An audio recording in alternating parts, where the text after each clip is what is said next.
जंग हुई 10 मई को, जिस दिन सीज फायर का ऐलान हुआ उस दिन पूरा सोशल मीडिया फ्लडेड था। इंदिरा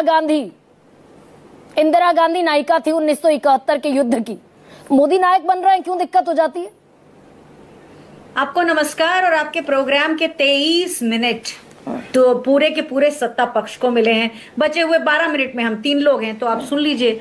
हमारी सेनाएं हमेशा सरकार की तरफ रहती हैं, क्योंकि हमारा संविधान इस तरह से बना है कि हमारी सेना कभी विद्रोह नहीं कर सकती, और इसका श्रेय जाता है पंडित जवाहरलाल नेहरू और बाबा साहब अंबेडकर को। हमारी सेनाएं कभी विद्रोह नहीं कर सकती, लेकिन बीजेपी ने हमेशा सेनाओं का इस्तेमाल किया है। आप बहुत डिस्काउंट देती हुई दिखी हैं आज मुझे, तो मैं आपको बताना चाहती हूँ और तथ्यों के हिसाब से बताऊंगी कि बीजेपी पहली पार्टी है जिसने एक नौसेना अध्यक्ष को, बैठे हुए सिटिंग नौसेना अध्यक्ष को सैक किया था, एडमिरल विष्णु भागवत। वहां से इनका शुरुआत होती है दखल अंदाजी सेना के अंदर।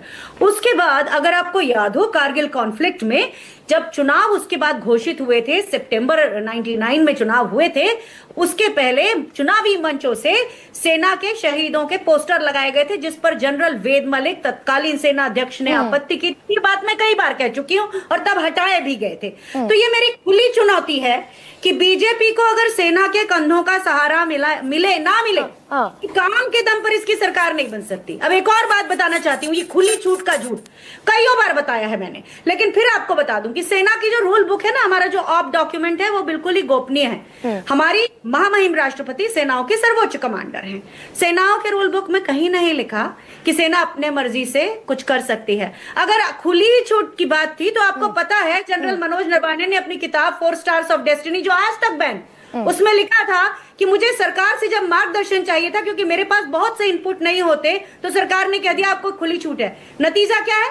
आज तक चीन हमारे यहाँ घुसा बैठा है, लेकिन राजनीतिक इच्छा शक्ति की कमजोरी के कारण आज तक हमारे देश के प्रधानमंत्री ने चीन के राष्ट्रपति से इस मुद्दे पर आज तक बात नहीं की है। खुली छूट मिली है, बताऊं किसको मिली है?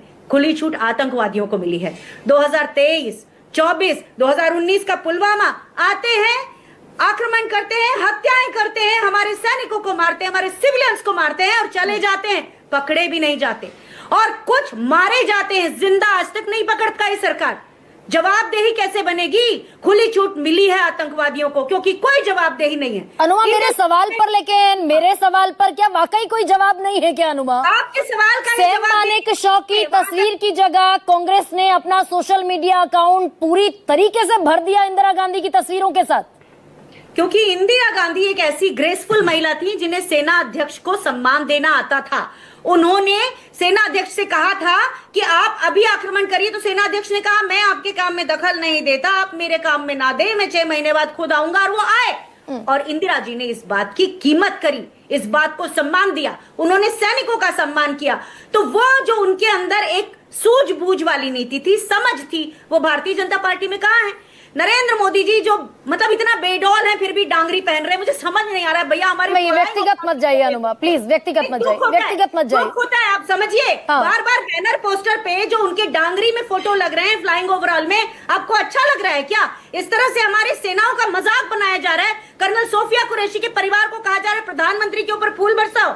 मतलब प्रधानमंत्री, उन्हें फूल बरसाने चाहिए हमारे देश की सेना के लोगों के ऊपर, और प्रधानमंत्री के ऊपर फूल बरसाने बुलाते। क्या राजनीति है? आपको समझ में तो आ रहा है? और एक बात और बोले, अच्छा राजनीति, लेकिन ये सवाल कुछ बड़े जायज 1971 के लिए भी हो जाते हैं क्या, कि भाई जब हम उनके 93,000 सैनिकों को वापस कर देते हैं 3 साल रोटी पानी सब खिलाकर, तो हम अपने जो प्रिजनर्स थे वॉर के 54 उन्हें वापस नहीं ला पाए?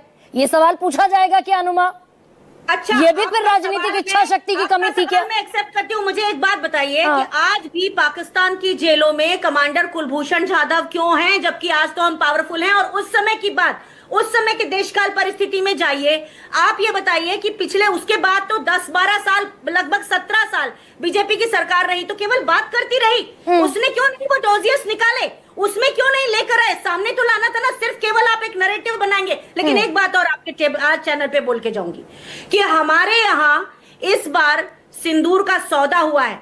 जानती है हमारे ऑपरेशंस के नाम क्या होते थे? Operation Vijay, operation Parakram, operation Trishul, operation Gagan Shakti, operation Safed Sagar, operation iron fist, operation thunderbolt, इस तरह के ऑपरेशन प्रहार, ऐसे नाम होते थे। वीरता का पता चलता नाम है। में अटक गई क्या कांग्रेस अनुमाचार्य? मेरी बात भाई सुनिए, नाम मेरी और बात- लक्ष्य दोनों अरे अलग अलग आजाद चीजें से ना। बात तो पूरी कर लूं, सेंटेंस कहिए ना। पूरा करके दीजिए, बस वो वाला सेंटेंस प्लीज, लेकिन प्लीज, हाँ। आपने सिंदूर नाम रखा, हमारी भावनाओं को एक्सप्लॉइट किया, शोषण किया, और उसके बाद अमेरिका के राष्ट्रपति ने कहा ट्रेड, तो आपने सिंदूर का सौदा कर दिया। ऐसा आपने नाम रखा। और ये भी आप अपने पॉलिटिकल नैरेटिव को सेट कर रही हैं अनुमाचार्य। ये पॉलिटिकल नैरेटिव को सेट करने की कोशिश है क्या? विक्रम मिश्री, रणधीर जायसवाल और एस जयशंकर तीनों ये बात कह चुके हैं कि where was America that time? America was in USA that time. Jaishankar replied in Netherland. In Netherland, please have a heart. मुझे ये बताइए कि जब एस जयशंकर जी तब क्यों नहीं सामने आए? विदेश मंत्रालय का प्रवक्ता क्यों भेजा? एक अदना प्रवक्ता को भेज दिया, जबकि वहां अमेरिका का राष्ट्रपति ये बातें कह रहा है। या फिर डिक्लेयर करिए, दो चीजें डिक्लेयर करिए कि राष्ट्रपति ट्रंप को हम मानसिक रूप से संतुलित नहीं मानते। कम से कम ये तो कहिए। हमारे यहाँ पे इंक्लूड क्यों करिए ना, ये करिए, और पाकिस्तान को शत्रु राष्ट्र घोषित करिए। ये दो बातें क्यों नहीं कर सकते हैं? बहुत सीधी सीधी बातें मैं पूछ रही हूँ। यहाँ कांग्रेस को देखिए, हम जय हिंद सभाएं कर रहे हैं, सैनिकों को सम्मान कर रहे हैं, लेकिन प्रधानमंत्री खुद पर फूल डलवा रहे हैं। और आप क्या करिएगा? वो पहन के कभी तो डांग जय हिंद यात्रा कांग्रेस इसीलिए निकाल रही है अनुमाचार्य, क्योंकि ऑपरेशन सिंदूर सफल रहा। देखिए, पहली चीज तो ये है कि अगर ये कह रहे हैं कि ये ऑपरेशन सिंदूर जो है वो अभी तक मुलतवी रखा गया है, तो अभी सफल और असफल की क्या बात करेंगे? तो फिर जय हिंद यात्रा जो निकालने की जल्दबाजी पर कांग्रेस को भी है कि भाई बीजेपी पूरा शेयर ना ले जाए। ठीक है अनुमाचार्य, आप क्योंकि विंग कमांडर हैं, दैट्स व्हाई। ये एक सेंटेंस पूरा करने दीजिए कि हमारी सेनाओं ने, वायु सेना ने 25 मिनट में 9 ठिकाने नेस्तनाबूद किए। ठीक है, समय थोड़ा कम है। राजकुमार बाटी,